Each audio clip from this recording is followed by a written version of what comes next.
Bonjour à tous et bienvenue sur la Tribune de Coruscant pour cette nouvelle vidéo de review dans laquelle je vais vous parler du comics La Haute République, la piste des ombres. Ce comics a donc été écrit par Daniel José Holder et dessiné par David Wachter.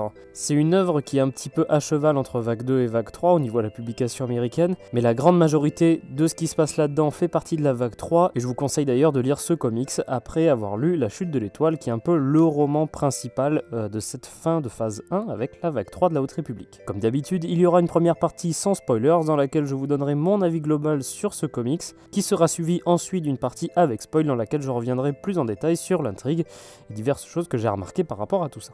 Concernant la piste des ombres, je l'ai trouvé vraiment très bon, dans le sens où c'est un comics très différent de ce qu'on a eu jusqu'à maintenant, même dans Star Wars en général, concernant le canon bien évidemment, puisqu'ici en fait on a vraiment affaire à un comics de genre limite. Globalement on suit une enquête menée par les deux personnages principaux, Cyan Holt et le Jedi Emeric Caphtor. Alors le pourquoi du comment de l'enquête j'y viendrai dans la partie avec spoil parce que voilà c'est quand même assez important, je vais pas en dire trop pour l'instant, mais on est dans les codes du polar, de l'enquête, du récit un petit peu policier.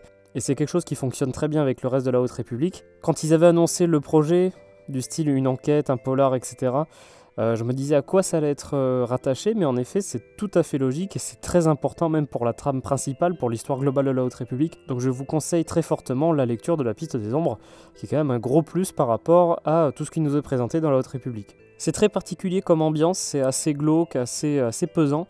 Mais c'est vraiment très novateur je trouve, mais c'est vraiment très différent et j'ai beaucoup aimé cette capacité justement d'utiliser un nouveau genre de récit, un peu ce qui avait été fait aussi dans la Haute République quand on y repense avec certains éléments d'horreur qui avaient été glissés ça et là dans les différentes œuvres. Là on a vraiment un peu horreur, un peu policier, enfin c'est vraiment très cool, d'autant que les personnages principaux sont assez sympathiques. Il y a beaucoup de connexions avec les autres œuvres, surtout celle de Daniel José Holder, c'est lui qui est quand même à l'écriture de ce comics là, mais ce qui fait que ça fonctionne très bien, on a quand même quelques réponses par rapport à un truc très mystérieux qui est dans la Haute République, donc c'est très cool. Je trouve que les dessins sont pas non plus exceptionnels, je trouve que ça va. C'est pas les traits que j'apprécie le plus, mais ça arrive quand même à installer une ambiance un petit peu particulière, un petit peu étrange dans ce comics-là qui marche très bien avec le récit que ça veut raconter. Je pense que ça va être difficile d'en raconter davantage dans une partie sans spoil, donc à partir de maintenant, je vais commencer la partie avec spoilers, donc à partir de maintenant, c'est pour ceux qui ont déjà lu le comics ou qui n'en ont pas grand chose à faire d'être spoilés. La fameuse enquête menée par Emeric Caphtor et Cyan Holt, ça va être donc, qu'est-ce qui s'est passé avec Loden Greatstorm pendant la bataille de Grisal à la fin de l'Orage Gronde. Et j'ai trouvé ça vraiment très bien. Quand ils avaient annoncé le projet, je m'attendais pas à ce que ce soit cet événement-là qui provoque la fameuse enquête qui est au cœur de ce comics. Mais le fait qu'ils fassent une enquête sur ce point particulier, c'est vraiment très important puisque la mort de Loden Greatstorm et 2-3 autres trucs qui vont arriver d'ailleurs au fur et à mesure des histoires de la Haute République, c'est quand même un fait majeur. C'est les créatures qu'avait récupéré Mark Yonro dans l'Orage Gronde qui ont provoqué tout ça, et justement Holt et Caphtor vont essayer de découvrir le pourquoi du comment derrière cette histoire. Il y a une espèce de, comme un filigrane on va dire, sur toute l'œuvre, mais qui est quand même un fait très important, c'est toute cette histoire de la comptine Shrikare, et qui est très importante parce qu'au final c'est une comptine qui reprend le nom des créatures utilisées par Mark Yonro, donc les Shrikare, et la fin de la chanson poussière tu seras quand ils viendront pour toi, c'est comme ça que ça a été traduit en français. C'est directement en lien avec l'effet que provoquent les sans-noms, donc les Nameless, sur les Jedi, notamment Loden Greatstorm à la fin de la bataille de Grisal. Et ce qui est cool, c'est que l'auteur de ce comics, Daniel José Holder, nous a fait une version assez simple ma foi, mais qui nous donnait un aperçu de ce que ça donnait cette musique-là. Et d'ailleurs, je l'ai refaite pour la chaîne secondaire, vous pouvez retrouver ça là-bas. Donc si vous voulez voir à quoi ressemble cette fameuse comptine complètement creepy, je vous mets les liens dans la description pour découvrir tout ça. Du coup, cette comptine très prenante qui revient du début jusqu'à la fin de ce comics-là est quand même assez sympathique et vraiment, comme je disais, très au cœur de l'intrigue. Et ça baigne un petit peu dans une ambiance très glauque et très spéciale. Et c'est vraiment une enquête qui est assez sympathique. C'est pas non plus d'une complexité folle, mais c'est quand même cool de voir que les Jedi, suite à la mort de Greatstorm, veulent enquêter sur qu'est-ce qui s'est passé en fait. Surtout que là, il y a d'autres cas qui sont présentés. Il y a l'histoire de Terek et Seret. Alors ça, c'est quelque chose qu'on voit dans le comics La Haute République tome 3 que j'aborderai très prochainement. Donc c'est un moyen aussi de tout raccorder. On reprend ce qu'on a vu dans le comics La Haute République tome 3. On voit aussi un petit extrait qui est issu... Alors je sais plus si c'est sorti encore en France, mais c'est issu des Comics Adventures, avec l'espèce de course que les Padawans font sur le flambeau stellaire.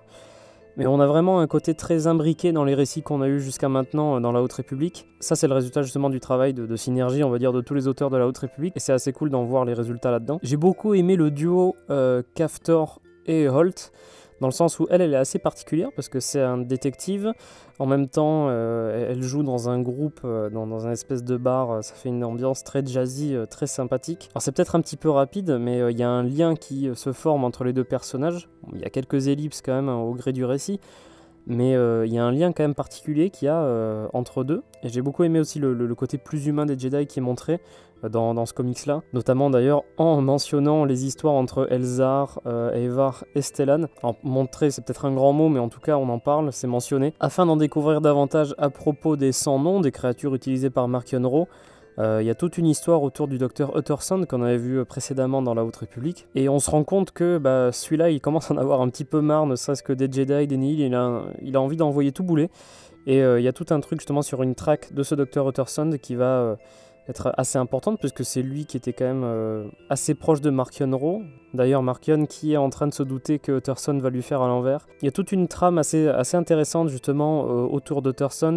On découvre qu'il a une famille aussi au passage, donc c'est un moyen de pression qui va être utilisé au gré de l'histoire pour le faire aller dans leur sens. Et j'ai bien aimé justement la réutilisation de ce personnage-là au gré de l'intrigue, puisqu'on savait qu'il était quand même assez important par rapport à l'histoire des Nameless et de Marchion-Ro. J'ai beaucoup aimé aussi la fin sur Starlight Beacon, et c'est pour ça que je disais qu'il fallait lire vraiment La Chute de l'Étoile avant, puisque sur Starlight Beacon, ils y arrivent pile au moment où la station est complètement endommagée, elle est en train de péter, tout est en train d'exploser partout, et pendant cet événement-là, Emeric Caftor va se retrouver enfin face à face avec un Nameless, donc avec un Shrikare. Et d'ailleurs, on voit à ce moment-là, les dessins sont très particuliers, mais c'est vrai que là, on se rend compte d'à quel point ça peut affecter un Jedi. Toutes les hallucinations qu'a Caftor à ce moment-là, c'est assez dingue, c'est très bien rendu, j'ai trouvé. Il se trouve que pendant cette confrontation-là, ils arrivent à découper alors un doigt, un bout d'une patte, en tout cas, de ces créatures-là.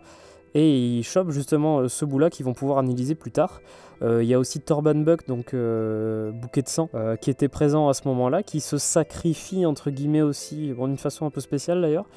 Mais il donne sa robe qui est tachée du sang de la créature à Caftor pour que ce soit analysé ensuite, pour en apprendre plus à propos de ces créatures-là. Et ça se finit un petit peu là-dessus, où vraiment ils ont essayé de sauver quelques personnes. Il y a Cort d'ailleurs de la série Les Aventures. Le point final de cette histoire-là, c'est qu'ils ont réussi à récupérer justement le bout de patte, le sang de la créature, qu'ils vont commencer à analyser, essayer de comprendre comment elle marche. Et quelque chose me dit que le résultat de cette enquête va être très important pour la phase 3, durant laquelle les Jedi vont devoir répliquer contre Marchion-Ro. Notamment contre ces créatures qu'il va utiliser pour pétrifier, pour tuer les Jedi. Donc je trouve que c'est vraiment une œuvre intéressante et assez majeure quand on prend dans l'ensemble de la Haute République. C'est beaucoup plus important qu'une mini-série comme Le Monstre du Pic du Temple par exemple, puisque là c'était du background sur un personnage, donc en soi c'est cool mais c'est dispensable, tandis que là c'est vraiment au cœur de l'intrigue. Qu'est-ce que c'est les Nameless? On apprend les divers noms sur cette espèce-là. On voit à quoi ça ressemble en plus. On a un des premiers visuels vraiment concrets sur ces créatures. C'est vraiment dégueulasse d'ailleurs. Et grâce aux informations qu'ils ont récupérées, peut-être qu'ils vont être en mesure de riposter, de se préparer face à ces menaces qui sont quand même assez importantes. Et je pense que Marchion-Ro va pas se priver de s'en servir, en tout cas dans la suite, contre les Jedi qui voudront mettre un terme au Nihil. Donc voilà, c'est à peu près tout ce que je pouvais dire sur La Piste des Ombres de Daniel José-Holder, que je vous recommande fortement. Je pense que vous avez compris, j'ai bien apprécié. J'espère que cette vidéo de review vous aura plu. Si c'est le cas, n'hésitez pas à laisser un like, à commenter pour décrire votre avis sur le comics également. N'hésitez pas à vous abonner et activer les notifications si vous ne voulez pas rater les prochaines vidéos de la Tribune de Coruscant, dont les reviews de la Haute République. N'hésitez pas à découvrir d'ailleurs la chanson Shrikare qui est vraiment au cœur de l'intrigue et que j'ai refait et qui est disponible sur la chaîne secondaire. N'hésitez pas, le lien est dans la description. On se retrouvera très vite pour les prochaines vidéos, à bientôt et que la force soit avec vous.